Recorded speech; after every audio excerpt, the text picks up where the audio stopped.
7:46 a.m. local time.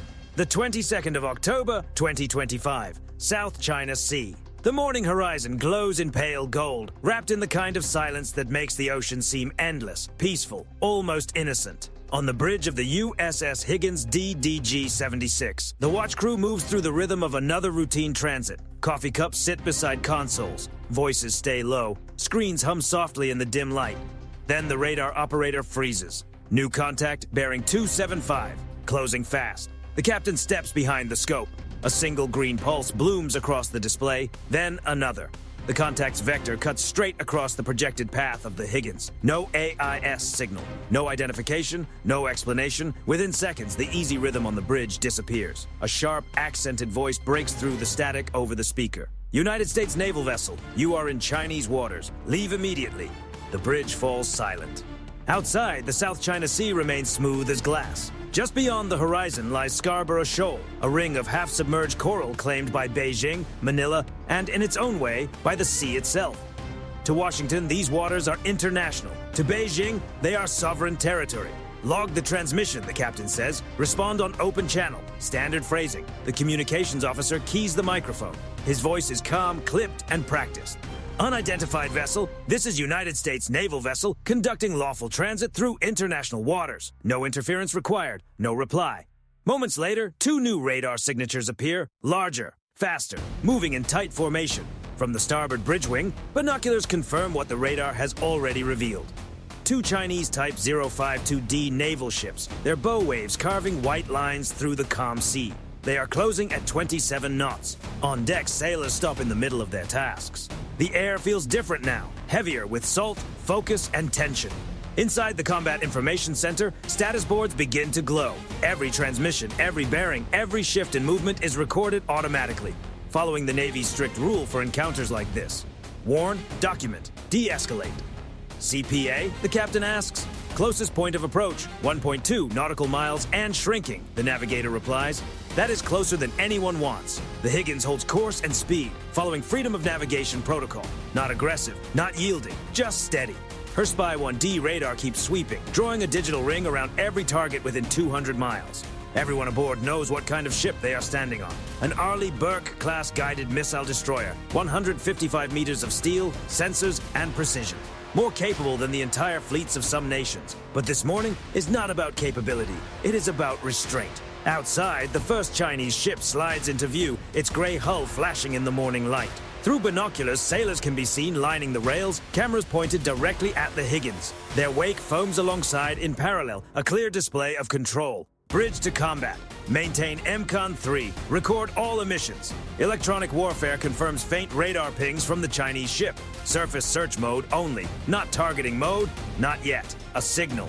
A warning. A test. Then the radio comes alive again. United States vessel, you are entering Chinese waters. Alter course immediately or you will bear responsibility for all consequences. Still, the Higgins holds steady. The captain leans over the chart table. We are 25 miles off the shoal, still well outside any recognized territorial limit. Keep course. No deviations. The tension is visible now. Sailors glance between radar scopes and the sea beyond the glass. Even the ventilation fans seem louder than before. Every movement feels amplified. The turn of a wheel, the tap of a pen, the soft hiss of the intercom. CIC, set recording time. Mark 0753, flag all transmissions for intelligence review. A petty officer nods and begins typing. Beyond the bridge windows, the Chinese ships have matched the Higgins' speed exactly. They are close enough for the crew to see sunlight flashing across their hull markings. No deck systems are actively manned, but the message is obvious. Pressure through proximity. Inside the Higgins, discipline holds. No raised voices, no sudden movement, no panic. The crew has trained for moments like this again and again. Every log entry, every radar sweep, every unanswered call becomes part of the record, proof of calm professionalism under pressure.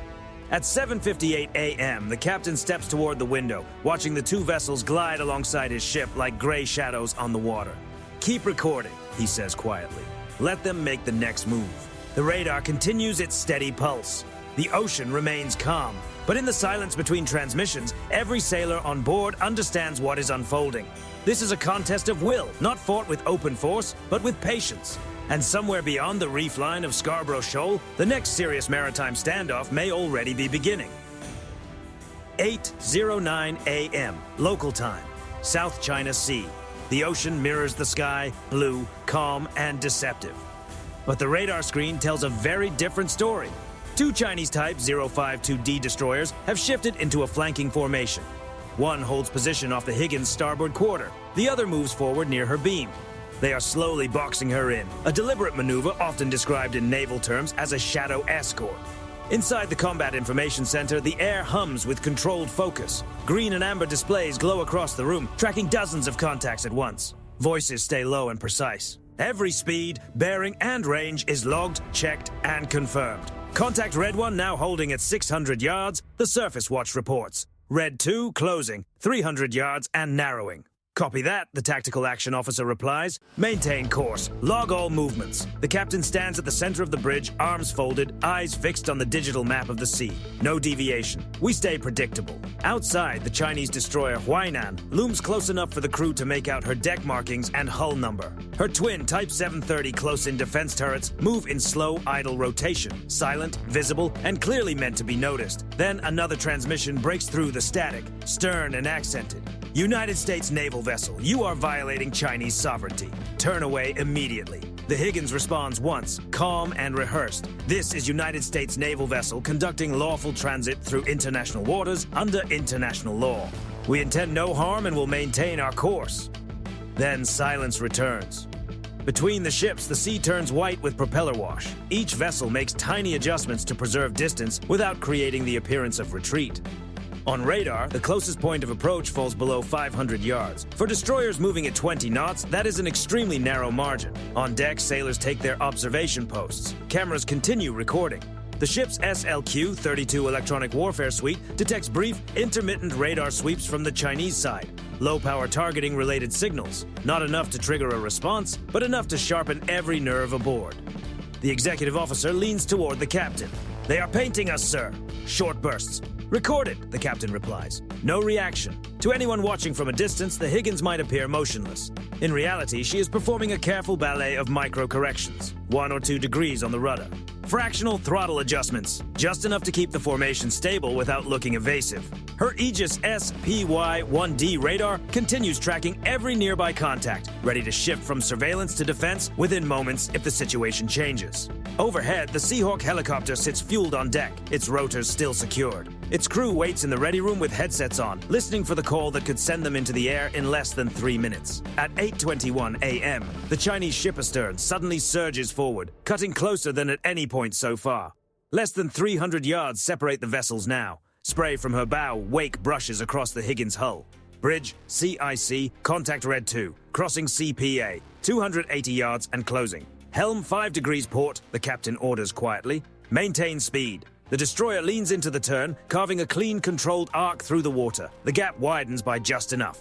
From the outside, the movement looks effortless. It is not. One wrong calculation and $2 billion worth of steel could meet in the middle of the South China Sea. On the Chinese deck, sailors continue filming. A red flag snaps in the wind above them. The purpose is easy to read. A scene that could be used to suggest an American destroyer was forced to give way. But the camera does not capture the full truth. The Higgins has not abandoned her course.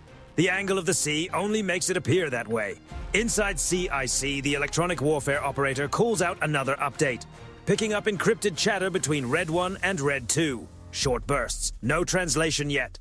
"Keep recording," the tactical action officer answers. "We will sort it later." The minutes begin to stretch. This tension does not feel dramatic. It feels surgical. Every sailor knows the rules by heart. Systems held tight respond only to a direct and unmistakable threat. One poor decision here could turn a tense encounter into something far larger. Then it happens. The Chinese lead ship shifts slightly to starboard, cutting even closer before leveling out only a few hundred feet away. Her engines push through the water with a deep, distant thunder.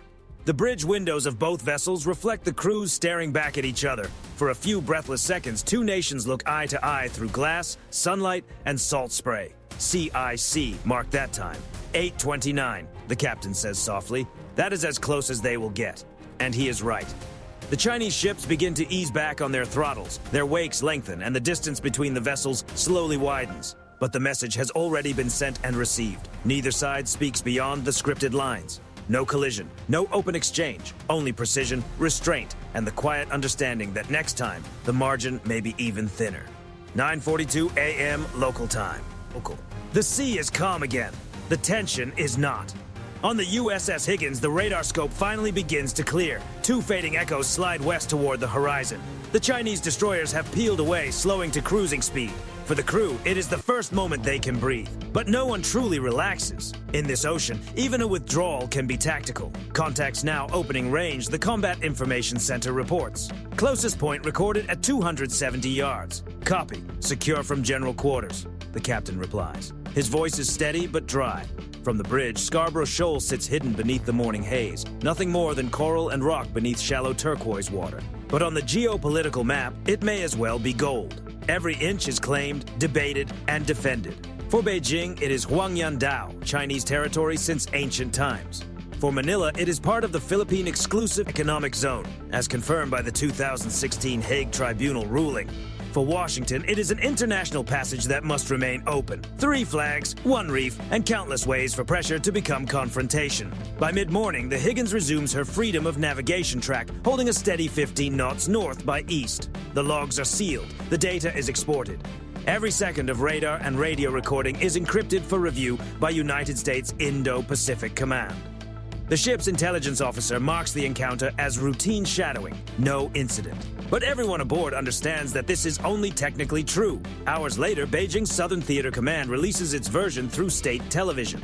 Chinese naval units monitored, warned, and drove away a United States destroyer that had illegally entered territorial waters near Huangyandao. The phrase "drove away" is not accidental. It is crafted for a domestic audience, firm, confident, and face-saving. No footage is shown, but the message is clear. The party protects its sea.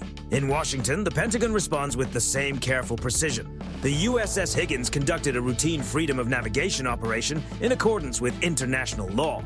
No unsafe or unprofessional interactions occurred. Every word is chosen for a reason. Routine, lawful, professional. A wall of language built to prevent the moment from growing into something larger.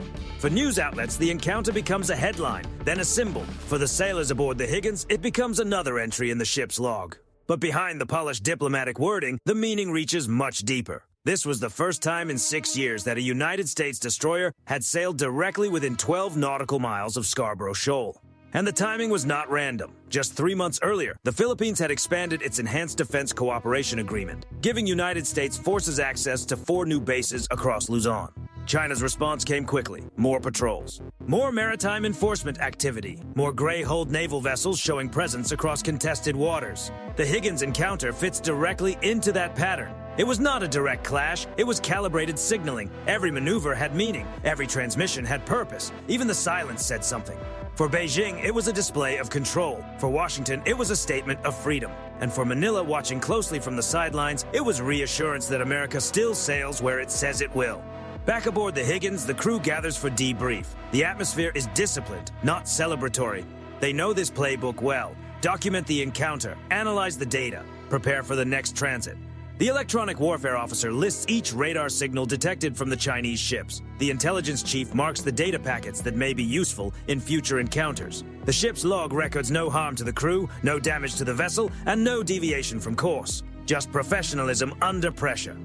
Still, the questions remain. How close can 2 rival navies operate without a single mistake? And how long can a routine passage remain routine? Outside, the sea glitters as if none of it matters. The Higgins cuts through the swell, white spray curling from her bow, her engines humming in a low and steady rhythm. For now, the peace holds.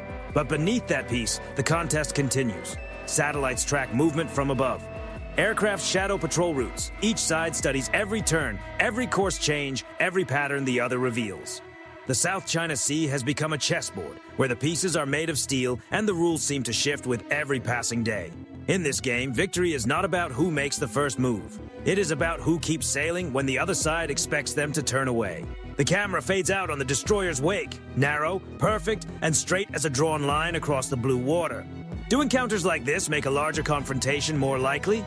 Or are they simply the price of keeping the world's most contested waters open? Share your take in the comments, like, subscribe, and join the fleet to support more real naval stories from the edge of modern maritime strategy. Fair winds and following seas. See you in the next one.